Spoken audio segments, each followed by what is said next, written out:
Vision, votre chaîne de transformation.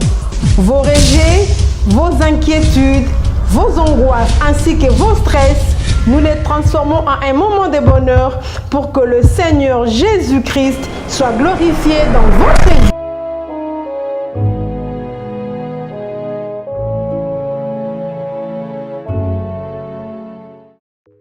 Bienvenue à vous, amis téléspectateurs du magazine Congo Mon Devenir. Nous sommes ici précisément au collège Boboto, à la foire des femmes médias, organisée par le femmes congolaises de médias, pour promouvoir la femme. Donc, Balingi Basi va parler les mêmes langages pour le développement. Il y a la femme en tant que communicatrice pour le développement, il y a la société congolaise en général et puis le monde entier en particulier. Pour ne pas trop parler, je laisse les femmes baloba, les grandes lignes, il y a Poire Oyo, pourquoi motivation pour participer dans un projet pour que les médias congolais aient avancé les dossiers parce que basi ceux qui bayokani bango nde baza batili ya développement et que ça réellement palpable. Suivez et puis on se retrouve tout juste après.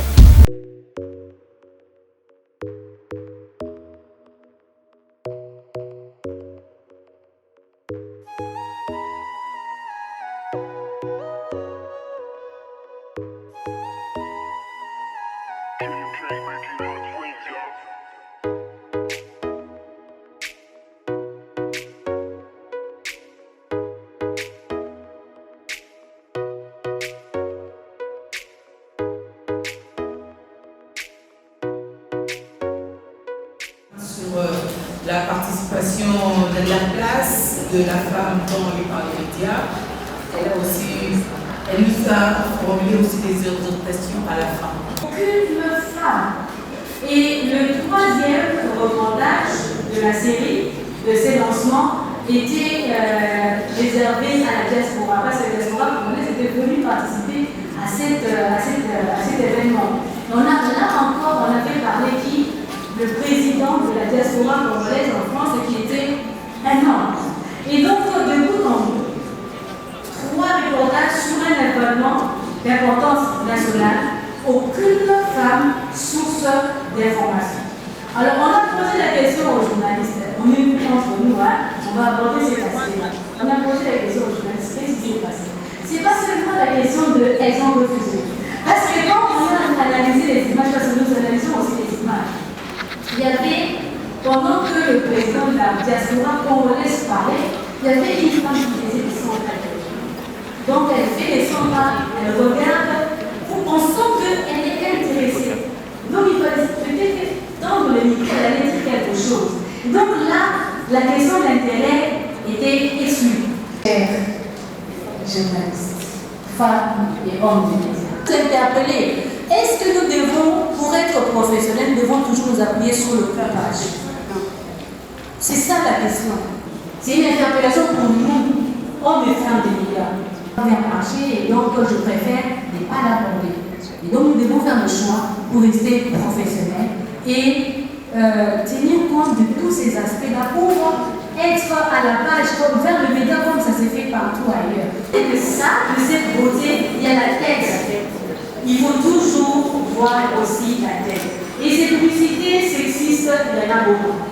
Nous pouvons nous-mêmes aussi faire cet exercice en rentrant, regarder un peu, analyser un peu le contenu de nos publicités. Nous allons nous rendre compte que l'image de la femme est proche. Bien, vous aussi vous êtes épanouis. Donc dans les médias, nous pouvons relayer cela pour changer l'image de la femme au niveau individuel et au niveau de nos maisons de presse. Je vous remercie. Cité de Madame Zaina qui s'est surpassée pour me rappeler qu'aujourd'hui il y a cette activité. Mais si j'ai accepté de venir, c'est par conviction. Et je voudrais partager avec vous ces convictions. Je ne voudrais pas ici que mon propos puisse continuer les jérémiades, les revendications. Nous ne sommes pas venus ici pour construire des murs de lamentation et encore moins pour commencer à revendiquer, c'est comme si on revendiquait auprès de quelqu'un. Je voudrais ici que nous puissions nous engager pour agir et aller de l'avant. Et pour ce faire, je vais procéder de façon pragmatique.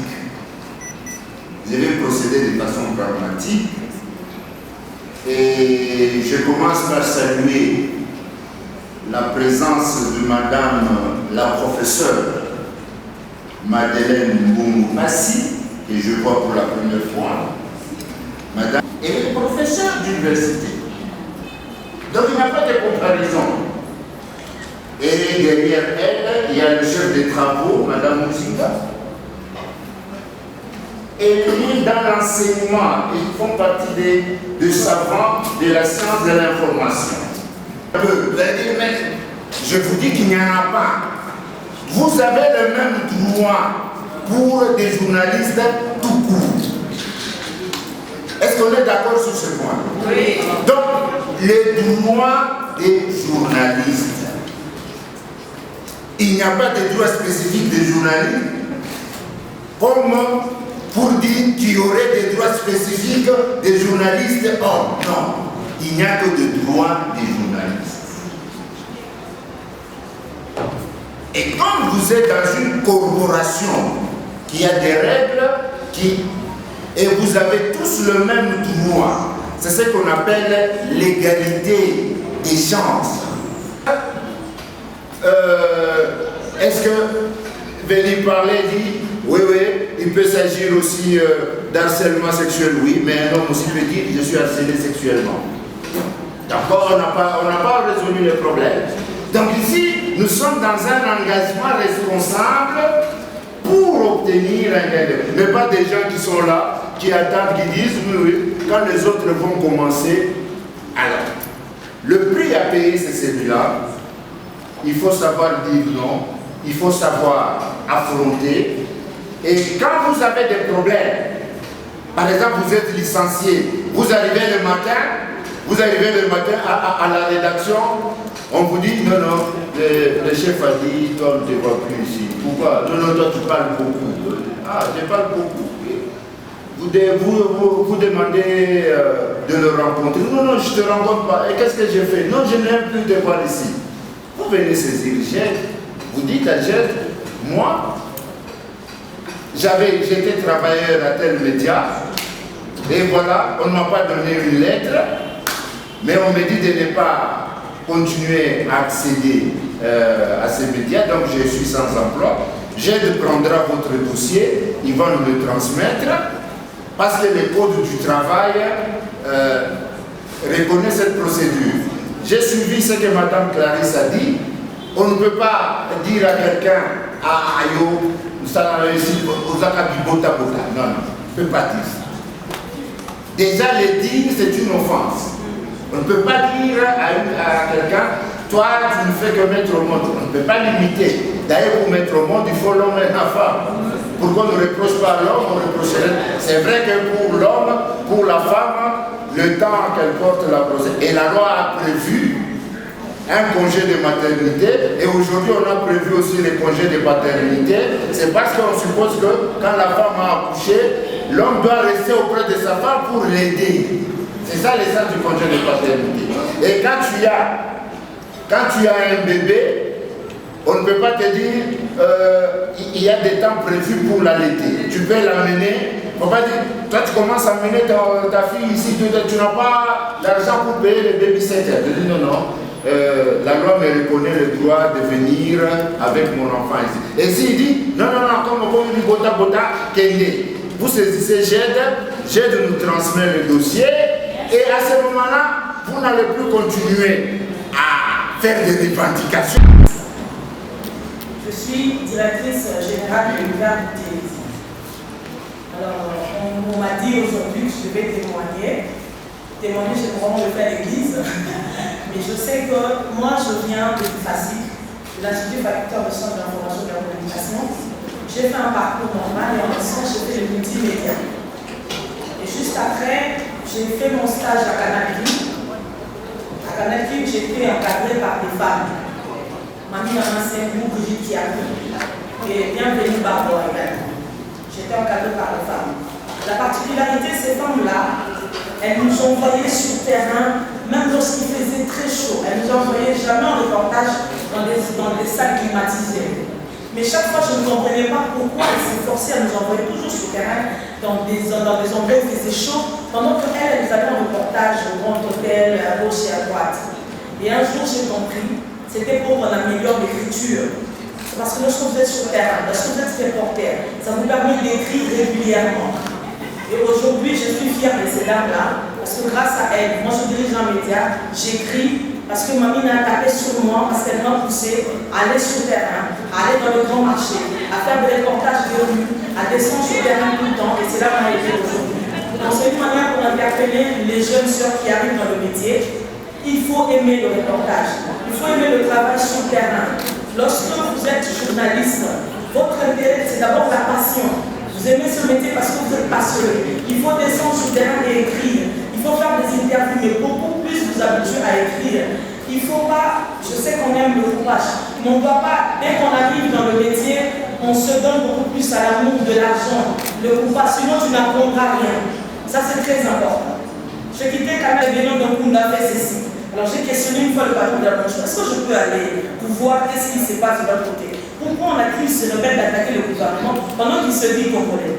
On m'a posé la question, madame, tu vas y aller? J'ai dit oui, ceci c'est pour faire le reportage, je vais y aller. Et je suis allée à l'époque où le gouvernement occupait Goma jusqu'au niveau de Saké. Lorsque vous arrivez là, notre camp c'était le camp de la rébellion. Je suis arrivée jusque dans le Massissi. On a fait le pied, on a pris des motos, on arrive juste dans le cadre du label. Et il devait recevoir des gens. Ce jour-là, moi j'arrive, on avait une petite caméra parce qu'on n'avait pas de grosses caméras comme aujourd'hui. On avait une petite caméra, j'avais une caméra humaine. Je suis arrivée, il me reçoit. Il a dit, mais madame, vous c'est, je lui ai dit, c'est Africa TV Kinshasa. Africa, vous venez pourquoi? Nous venons parce que nous voulons savoir pourquoi vous vous battez. Alors il s'est levé en général, l'armée, vous dit, c'est tout. Je me dis, oui, nous sommes venus seulement pour ça. Alors il regarde bien, il va les bâtons, on va lui. Elles ne sont pas venues pour le gouvernement, c'est quoi? On a dit pour une question. Nous avons dit, monsieur, c'est ça, nous voulons savoir pourquoi vous vous battez. On a fait l'interview, il ne voulait pas parler. Mais au fur et à mesure qu'on le questionnait, il a commencé à parler. Il a exprimé, il a dit pourquoi il se battait. Et puis vous êtes dans un camp de rebelles, ça tire à l'extérieur, vous faites l'interview. Et puis on vous dit pause, il faut vous coucher par terre, vous vous couchez. Vous terminez, vous continuez le reportage. Et puis il vous dit, madame, vous allez dormir ici, vous ne rentrez pas. Dans un camp de rébellion, pendant que nous sommes venus pour rentrer. Alors on lui a dit, mais si on doit rentrer, il dit non, si je vous laisse rentrer le soir et qu'on vous attaque par les FDLR en route, on dira demain sur RFI et partout que les journalistes sont allés interviewer Kounda. Vous rentrez demain. Et demain, vous nous accompagnez partout où nous allons en tenue militaire. Nous avons fait ce reportage jusqu'à la fin. Nous sommes allés partout où ils voulaient. On a rempli les éléments jusqu'à l'échelle. Et mon chef m'a demandé, madame, est-ce que tu as été payé pour faire ça? Je lui ai dit non, c'est la passion. Je voulais connaître pourquoi il se battait. C'est pourquoi je suis allée sur le terrain pour comprendre ça. Ce sont des éléments qu'on n'avait jamais diffusés vu la sensibilité. Et nous avons remis à la présidence de la République, à l'Assemblée nationale à l'époque avec Vital Caméré et les autres instances, on avait remis le CD. C'est ce qu'on a fait. On a travaillé sur le terrain. On a fait des reportages. Nous sommes allés dans les endroits où il y avait plus que ça, où on a trouvé plus de 5 groupes armés qui se battaient à l'est du pays. Et on arrive là-bas et vous dit, moi je suis Maïma Foukoulou. Comme tu viens faire les reportages ici, avant tout je vais te poser. Tu lui réponds non, je suis journaliste. Il faut trouver des mots. Vraiment dans le secteur des médias. Et aujourd'hui, avec l'exposition, nous avons pu voir un peu ce que ces dames font réellement, leur pierre de contribution pour le développement de notre pays. Chacun apporte sa pierre de contribution. C'est vraiment une très très bonne initiative parce que les femmes apportent les leurs. Nous ne sommes pas des décors, nous ne sommes pas des fleurs, nous ne sommes pas là, comme on l'a dit dans le panel, pour apporter du café, mais la femme aussi peut se battre aussi. On doit d'abord connaître le droit et ensuite se battre pour que le droit soit respecté. Parce que nous sommes dans le mois de mars et la journée internationale est dédiée aux droits des femmes. Donc la femme elle-même doit d'abord connaître ses droits, les défendre et que ces droits soient mis en application. Voilà un peu le but, je crois, de cette fois dédiée à la femme. En fait, moi, je parlais de production de femmes de médias et j'ai même proposé un autre modèle d'écriture de presse. J'ai dit que nous devons renverser la pyramide, c'est-à-dire remettre la pyramide à sa place. Parce que la pyramide était déjà renversée. Est-ce que les journalistes doivent continuer à faire le travail en disant que je suis en train de présenter les journaux? Non, aujourd'hui, les choses ont évolué.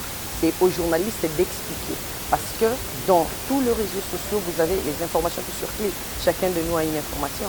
Je l'ai dit tout à l'heure, il y a des auteurs qui en ont parlé. Parce que Marshall McLuhan l'a dit. Avec les nouveaux médias, le monde est devenu comme un petit village planétaire où chacun est au courant de ce qui se passe chez l'autre. Alors nous demandons à ces femmes de médias de beaucoup travailler sur le contenu que diffuse la femme de médias et de continuer à bien faire le travail en tenant compte, c'est vrai, du journalisme constatif, mais aussi du journalisme prospectif. Parce que les constatifs, c'est le journalisme de tous les jours. Nous allons sur le terrain, nous prenons, nous traitons, nous collectons et nous diffusons. Mais aussi aller en profondeur, commencer à écrire un papier d'information ou à parler de l'information en commençant par les comment et les pourquoi, au lieu d'aller vers les qui et les quoi. Merci. Mais en plus de journaliste, actuellement, je suis experte en communication à la cellule d'appui de la réforme de l'aménagement du territoire. Et là, j'exerce comme experte en communication. C'est une grande occupation, mais on vient de vous voir ici à la foire de femmes de médias. Pouvez-vous nous en donner les grandes lignes? Il s'agit de la première foire, c'est vraiment une première dans le domaine de la presse. En ce qui concerne les femmes, c'est la première édition de la foire de femmes de médias. C'est un moment où les femmes de médias de toutes tendances, donc l'audiovisuel, presse écrite et presse en ligne, se rencontrent pour parler de la profession, de problèmes spécifiques de la femme. On est en train de parler de l'image de la femme dans les médias. On est en train de parler des droits de femmes de médias, bon, bien qu'elles n'ont pas de droits spécifiques parce qu'elle est femme, mais on a des droits. Des femmes de médias. On est en train de parler de contenu, on est en train de dire en tant que femme de médias, quel contenu nous proposons au public. On est en train de discuter de ça et il y a quand même un chapitre qui est réservé aux échanges d'expériences. Il y a celles qui sont avant nous, qui sont venues dans la profession avant nous, tout comme moi aussi je suis venue avant les autres, qui vont partager leurs expériences. Mais c'est vraiment un champ de rencontres de femmes des médias qui essayent de réfléchir sur leurs conditions de travail et voir dans quelle mesure améliorer nos conditions de travail et parler de nous en tant que femmes professionnelles de médias. Mais on dit souvent que les femmes ne se servent pas le coude. Les femmes, comme on dit, nalinga. Nous sommes en train de voir dans des publicités, à travers des médias, on essaie un peu de réduire. Élevons les niveaux de la femme parce que ne prenons pas la femme comme femme du point de vue sexe, mais prenons la femme au niveau de ses compétences, au niveau de sa tête. Par rapport aux femmes de manière générale, parce que je suis aussi femme, je dirais, comme le mois de la femme nous dit par rapport au thème, levons-nous pour défendre nos droits. Nos droits, nous ne les aurons jamais sur une assiette comme ça, on vient dire, madame, ça c'est votre droit. Non. Le droit, c'est un combat. Et les combats, ça dure, ça prend du temps. C'est vrai, on n'a pas encore atteint ce qu'on veut, mais moi, je dirais qu'il y a une évolution. Aujourd'hui, il y a des clichés, il y a des stéréotypes qui sont en train de tomber parce que la femme a compris sa place. À côté, quand nous menons le combat pour le genre, ce n'est pas le combat contre l'homme. Nous menons le combat pour qu'on reconnaisse l'égalité de chance entre hommes et entre la femme. Quelle est votre motivation à y participer en tant que femme? Ma motivation à participer à ces foires de médias, et déjà je remercie les organisateurs, c'était que les femmes, surtout que nous sommes en Afrique, la femme n'est pas souvent considérée dans son travail. Même quand elle essaye de travailler, on essaie toujours de la ramener à la cuisine, on essaie toujours de la ramener dans le ménage. Et même dans son milieu professionnel, on essaie de la négliger, on essaie de négliger ses efforts. Donc nous nous sommes dit que c'était important de participer à ces foires de femmes de médias afin de pouvoir encore nous outiller, savoir quels sont nos droits. Parce que là, je viens encore d'apprendre qu'on a le même droit, hommes et femmes de médias. Il n'y a pas de droit spécifique pour journalistes et hommes ou femmes. Tous nous avons le même droit. Et donc par rapport à ça, il nous a aussi été dit de ne pas toujours nous lamenter, mais de savoir appliquer le droit. Par exemple, au travail, je suis harcelée. On me pointe du doigt parce que j'ai accouché. Eh bien, écoutez, accoucher, c'est aussi un droit. Hein. Et aussi, parce que j'ai accouché, on ne veut plus de moi au travail. J'ai le droit de me plaindre auprès des instances compétentes du travail. Ce n'est pas parce que j'ai accouché que je peux être licenciée de mon travail. Voilà. Par rapport à tout ça, que la femme connaisse ce droit, qu'elle arrête de se plaindre, mais qu'elle sache que ça, c'est mon droit. Et s'il faut dire non, je vais dire non en conformité avec ce que dit la loi. Madame Nosha Masiala, on dit souvent que les femmes entre elles ne se servent pas les coudes. Qu'il faut dire aux femmes des médias, en particulier aux femmes congolaises en général? Je dirais, puisqu'on lui donne cette valeur d'être le pilier de la nation, le pilier de la famille, qu'elle s'associe à cette valeur qu'on lui donne, afin qu'elle ne détruise pas, mais qu'elle construise. Parce que c'est la dame qui conçoit l'enfant, c'est la femme qui donne naissance, c'est la femme qui accompagne le premier pas de l'être humain sur la terre des humains. Et donc la femme doit savoir créer la vie autour d'elle, entretenir la vie.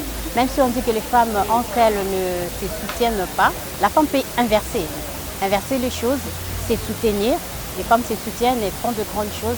Et on pourra comprendre que la femme, elle donne la vie, elle entretient la vie.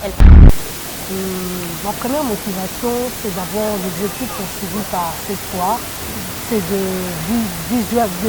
rendre visibles les actions menées par les femmes qui évoluent dans le domaine de la presse, notamment la presse écrite, la presse audiovisuelle et la presse en ligne. Donc c'était une occasion pour toutes les femmes qui sont dans les médias d'échanger, de partager sur toutes les questions par rapport avec les médias. C'est vraiment une grande motivation. Et surtout que nous qui sommes de la presse écrite, des fois les gens ne savent pas qu'il y a aussi des femmes qui sont dans le domaine de la presse écrite. C'était une occasion pour nous de nous voir, comme on dit toujours, ce sont dans la plupart des cas des zéros dans l'ombre. On ne voit que les écrits, on ne sait pas comment dire, on ne sait pas unir les écrits au visage de la personne qui écrit. Donc c'était une occasion pour nous de nous voir et puis de partager sur les différentes expériences par rapport avec notre domaine de la presse. Parce qu'il s'agit bien de femmes, on dit toujours qu'il y aurait une maman.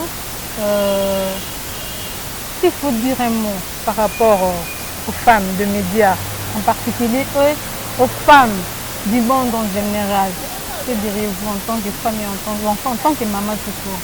En tant que femme, je dirais que la femme, c'est une force qui s'ignore. C'est vraiment ça le problème. Quand on dit l'ignorance tue, c'est pour démontrer que quand vous ne savez pas ce que vous valez, vous ne pourriez pas vous faire valoir par-ci, par-là. Donc c'est une force qui n'a même pas besoin de réclamer certaines choses qui sont des acquis grâce comment dire ça? Grâce au fait d'être déjà une femme, vous avez la possibilité de faire beaucoup de choses. Ce qu'il faut dire, c'est seulement sensibiliser la femme, les aider à avoir confiance en elle-même pour le développement. Parce que sans la femme, il est difficile à une société de se développer comme il faut. Merci à vous, amis téléspectateurs. On a attention de prêter le numéro de magazine Congo Mon Devenir. Tu dis que ndenge balobaka basi basongaka mboka te mais balobaki te basi nde bazali matrice à développement en société. Et ce qui va arriver que parler les mêmes langages, la société est réellement une société émergente. De différentes femmes qui viennent de émettre un point de vue par rapport à l'émergence de la femme. Qu'est-ce qu'il faut faire? Point où ils allaient prendre la femme, mais ensemble, si on arrive à surpasser ou à dépasser on parlera les mêmes langages et la société deviendra réellement émergente. Congo est précisément le Congo est un pays émergent et puis le monde entier en général parce qu'il s'agit bien de la femme Azali partout en fait. Merci Tabino, encore une fois, abonnez-vous sur la Voix des Vainqueurs TV. Et la chaîne Nabino, pour l'épanouissement. Il y a Congo, et puis il y a partout, mon Dieu. Et puis deuxièmement, au pasteur Godefroy Kando, l'homme qui a mis tout le monde d'accord. Mes salutations à toi, Maurice Kiala, mes salutations à toi. Roger Moukonkole depuis la France, mes salutations à toi. J'avais oublié depuis Québec, comme j'aime bien l'appeler, The Men of God, mes salutations à toi. Joseph Elonga, mes salutations à toi, à toute l'équipe, il y a la Voix de Vainqueur TV, mes salutations à vous,